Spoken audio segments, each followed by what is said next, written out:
Hello friends, ओम श्री गणेशाय नमः। जय श्री कृष्णा। आप सभी का स्वागत है आपकी अपनी यूट्यूब चैनल पर। फ्रेंड्स, आज हम आपको इस वीडियो में बताने जा रहे हैं कार्तिक मास में सुनी जाने वाली पंचवीकु की कहानी और पूजन विधि के बारे में। फ्रेंड्स, वीडियो शुरू करने से पहले आपसे रिक्वेस्ट है, अगर आप हमारे चैनल पर नए हैं और आपने अभी तक चैनल को सब्सक्राइब नहीं किया है तो प्लीज़ सब्सक्राइब कीजिएगा चैनल को, साथ ही प्रेस कीजिएगा बेल आइकन को, जिससे नए वीडियो से रिलेटेड नोटिफिकेशन आपको तुरंत प्राप्त हो सके। और वीडियो पसंद आने पर वीडियो को लाइक और शेयर जरूर कीजिएगा ताकि सभी भक्तों को इस वीडियो का लाभ प्राप्त हो सके। और कमेंट बॉक्स में जय श्री कृष्णा जरूर लिखिएगा। कार्तिक माह में सुबह 5 दिन तक पंचवीकु की पूजा की जाती है। इसमें एकादशी व द्वादशी का व्रत करते हैं, त्रयोदशी को भोजन ग्रहण करते हैं, फिर चतुर्दशी या पूर्णिमा का व्रत करके पूर्णिमा के दिन 5 वस्तुएं ब्राह्मणी को दान करते हैं। इस प्रकार 4 साल तक कार्तिक के शुक्ल पक्ष में पंचवीकु का व्रत करते हैं। सामर्थ्य अनुसार व्रत करके 5-5 चीजों का दान करें। 5 साल में व्रत पूरा होने के बाद ब्राह्मण ब्राह्मणी के 5 जोड़ों को भोजन कराकर दक्षिणा देकर विदा किया जाता है। यह दान व्यक्ति की इच्छा पर निर्भर करता है, अपनी सामर्थ्य अनुसार दान किया जा सकता है। साल 2024 में भीष्म पंचक व्रत का प्रारंभ 11 नवंबर 2024 सोमवार से होगा और भीष्म पंचक व्रत का समापन 15 नवंबर 2024 शुक्रवार के दिन होगा। फ्रेंड्स, अब आइए प्रारंभ करें पंचवीकु की कहानी। किसी गांव में एक साहूकार था, उसका एक बेटा और बहू भी थे। बहू कार्तिक माह में रोज सवेरे उठकर गंगा स्नान के लिए जाती थी। सुबह जल्दी जाते समय वह किसी भी पराये पुरुष का मुंह नहीं देखती थी। एक राजा का बेटा भी सुबह सवेरे गंगा स्नान के लिए जाता था। वह हैरान होता था कि मैं जितनी जल्दी उठता हूँ स्नान के लिए, कोई है जो मुझसे भी जल्दी उठकर नहा लेता है। कार्तिक माह के 5 दिन बचे थे कि एक दिन साहूकार की बहू तो स्नान करके वापस जा रही थी। उस समय राजा का बेटा स्नान करने के लिए आ रहा था। आवाज सुनकर वह जल्दी जल्दी जाने लगी, लेकिन जल्दबाजी में उसकी माला मोजड़ी में छूट गई।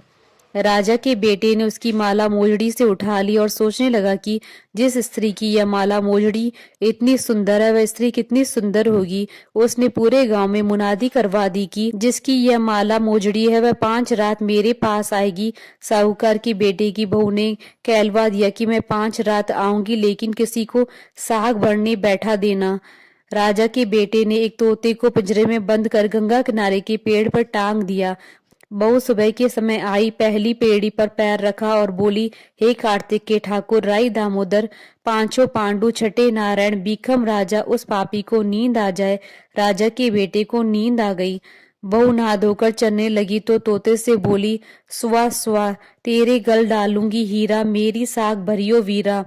सुआ बोला कि कोई वीर भी साग भरता है क्या? वह फिर बोली, सुआ सुआ, सुबह तेरे पग घालूंगी, नेवर साग भरियो मेरे देवर। सुआ ने कहा, ठीक है भाभी, मैं तेरी साख रखूंगा।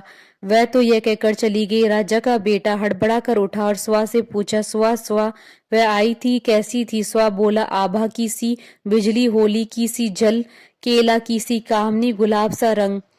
अगले दिन राजा के बेटे ने सोचा कि आज मैं अपनी अंगुली में चीरा लगाऊंगा, इससे मुझे नींद नहीं आएगी।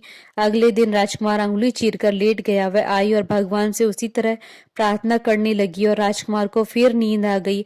वह स्नान करके फिर से वापस चली गई। सुबह राजकुमार ने फिर तोते से पूछा कि तो उसने वही सारी बात दोहरा दी। अब राजकुमार बोला कि मैं आज रात में आंखों में मिर्ची का पाउडर डालकर बैठूंगा। रात में वह मिर्ची का पाउडर डालकर बैठ गया। बहू फिर आई और प्रार्थना की, जिससे उसे फिर नींद आ गई। राजकुमार ने तोते से बहू के आने की बात पूछी, उसने फिर बता दी। राजकुमार अब फिर सोचने लगा कि आज मैं बिना बिस्तरे के ही बैठूंगा, और रात को बिना बिस्तरे के बैठ गया। जब वह स्नान करने आई तो उसने फिर से भगवान से प्रार्थना की और राजकुमार को नींद आ गई। वह नहाकर जाने लगी तो आंख बंद करके चली गई। राजकुमार जब उठा तो वह जा चुकी थी। राजकुमार फिर सोच में पड़ गया और सोचने लगा कि आज मैं अंगीठी जलाकर बैठूंगा, जिससे नींद नहीं आएगी। फिर वह रात को अंगीठी रखकर बैठ गया। साहूकार की बहू आई और वह भगवान से प्रार्थना करने लगी कि आपने 4 रातें तो निकाल ली, अब यह रात और भी निकाल दो। भगवान ने उसकी बात रख ली और राजकुमार को नींद आ गई।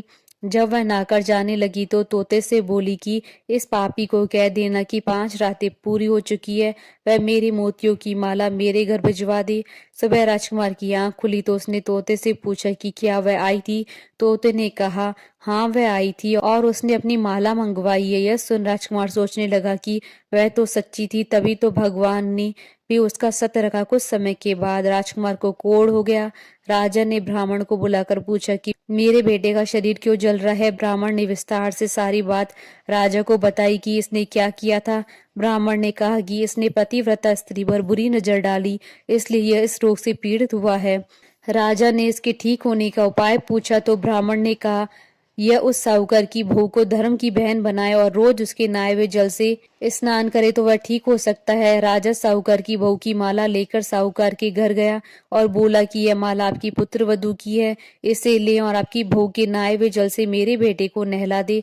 साहूकार बोला कि वह तो किसी पराये पुरुष का मुंह तक नहीं देखती है, आप उसे इस नाली पर बैठा दीजिए। जब वह ऊपर नहाएगी और तब नीचे इस नाली के पानी से आपका पुत्र नहा लेगा। राजकुमार ने ऐसा ही किया। कुछ समय बाद उसका शरीर चंदन सा हो गया। हे पंच भिखु देवता, जैसे आपने साहूकार की पुत्र वधू का सत रखा, वैसे ही सभी का रखना। कहानी अधूरी हो तो पूरी करना, पूरी हो तो मान रखना। बोले भगवान विष्णु जी की जय, सनातन धर्म की जय। हमारे साथ इस वीडियो में अंत तक बने रहने के लिए आपका धन्यवाद। ओम श्री गणेशाय नमः। जय श्री कृष्णा।